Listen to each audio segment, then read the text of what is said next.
My question isn't specifically about anything you really said tonight, although I don't really agree with anything you said. Okay. I'm proudly part of the LGBTQ community. I've always stood up for my community whenever I needed to. I want to focus specifically on, I've been listening to you for a little bit just to understand some things. A live stream you did about Pride Month in June on Facebook because you were no longer allowed on YouTube. The event that you were talking about, I actually had the honor of attending that event with a lot of my really close friends, and I found it very perplexing to me how you choose to only focus on the things that are negative when it comes to the queer community. Sorry, when it comes to what community? The queer community. Okay.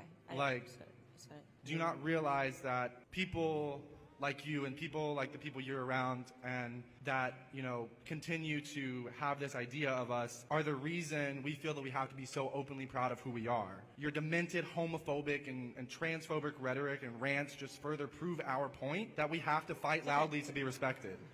The reason that LGBTQIA+ suicide rates are so high in this country isn't just because we're part of the community. It's because there are people like you who make us feel like we don't belong.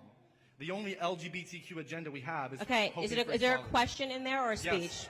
You got to ask a question, buddy. I know you wrote this out in your notes, but ask a question. Let's go. How do you think other people who, with your beliefs, respond to the fact that your hateful and harmful rhetoric costs the lives of queer children every single day, on average, every 45 seconds? Okay, so this is just going to be a pure boogeyman. You're pretending that someone committed suicide because of Candace Owens. You've got no facts here. You're just going, it's your rhetoric that's causing all of this. When in reality, you want to talk about the tea. I sat down with a man named Walt Heyer who was convinced to chop his penis off after your community told him that there was something wrong with him because he had confusion. Why was he trans? Because he was molested when he was 4 years old by his uncle. Rather than being sat down and spoken to by a psychologist, he was handed hormone pills, and he eventually chopped off his penis. Walt Heyer is now 80 years old. He detransitioned, and he does a lot of work talking about why it is that he runs a charity, an actual charity that is dedicated to sex change regret, of people who have changed their parts and can't go back. And you know what happens? Suicide rates go up after they transition. And Candace Owens wasn't the one that chopped their dicks off. I mean, really, let's calm down. I just want to say, I am not the doctor who chopped off these people's penises.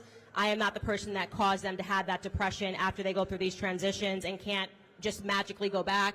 So as I said, that is a complete, it's just creating an absolute straw man. Your rhetoric has done this. You have no idea what's going on in those individuals' lives and how they are being inspired to ruin their own lives. And so on my platform, I do host people that have sex change regret, and I speak to those individuals because the community needs to hear those stories before they make those same decisions and can't turn around. Plain and simple.